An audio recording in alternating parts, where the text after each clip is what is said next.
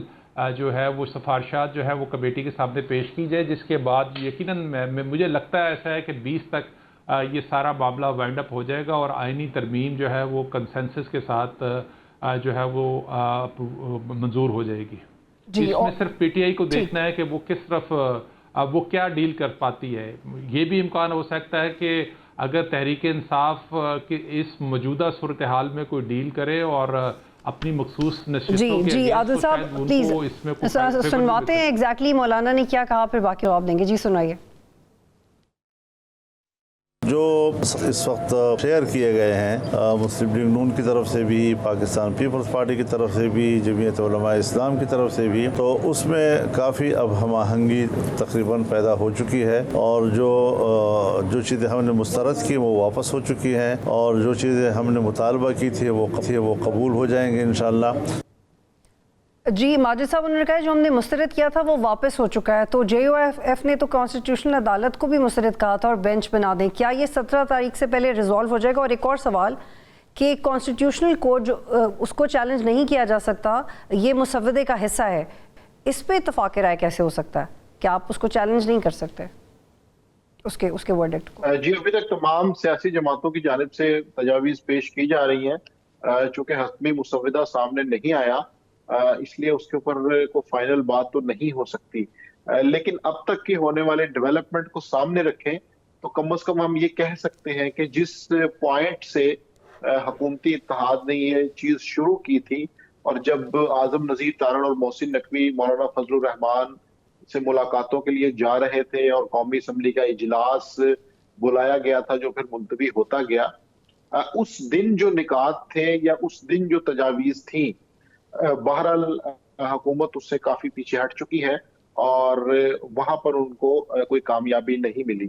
تو اس لیے چونکہ حکومتی محاذ کو اخلاقی طور پہ بھی کئی سوالات کا سامنا تھا جس انداز سے یہ معاملہ شروع کیا گیا، تو اب لگ رہا ہے کہ جس طرح وہ کئی بنیادی موضوعات سے پیچھے ہٹ گئے ہیں اور کہیں نہ کہیں کوئی سمجھوتے کا راستہ نکالا جا رہا ہے۔ اور زنیرہ کیا وہ کانسٹیٹیوشنل کورٹ سے بھی پیچھے ہٹ جائیں گے؟ کیونکہ ابھی میرے نزدیک تو اب تک وہ بون آف کنٹینشن ہے۔ دیکھیں اگر بلاول بھٹو نے جو لیڈ کیا ہے اس ساری آئینی کورٹ کی کاز کو، I would say he started with بے نظیر بھٹو چارٹر آف ڈیموکریسی کہ یہ ان کا خواب تھا، اس کے بعد انہوں نے اکتوبر 1931 کی گول میز کانفرنس کو ریفر کر کے کہا یہ قائد اعظم کا بھی خواب تھا۔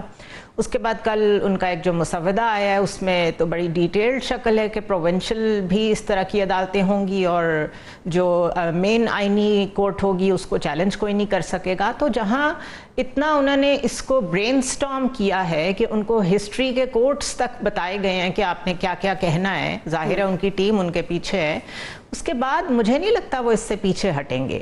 اور اگر اس سے پیچھے ہی ہٹنا تھا تو پھر تو مجھے مسودے میں کچھ اور چیزیں امپورٹنٹ لگتی ہی نہیں ہیں، کیونکہ اصل پرپز اس ساری ڈرل کا جو ہے اس میں آئینی کورٹ ہی مسئلے کو حل کرتی ہے۔ بہرحال 17 اکتوبر کا لگتا ہے کہ جو اجلاس ہوگا اس میں کچھ نہ کچھ اگریمنٹ ہو جائے گا اور سبھی کو کرنا پڑے گا۔ This is how it seems to me. اور اپنے اگلے موضوع کی طرف بڑھتے ہیں۔ امریکہ نے یہ کہا ہے کہ اگر اسرائیل کے اوپر حملہ ہوتا ہے تو ایسا نظام فراہم کیا جائے گا جس سے میزائلز کو روکا جا سکے، اور یہ وہ سٹینڈ ہے جو امریکہ نے اسرائیل کے لیے لیا ہے۔ اس پہ کنٹینیو کریں گے بریک کے بعد۔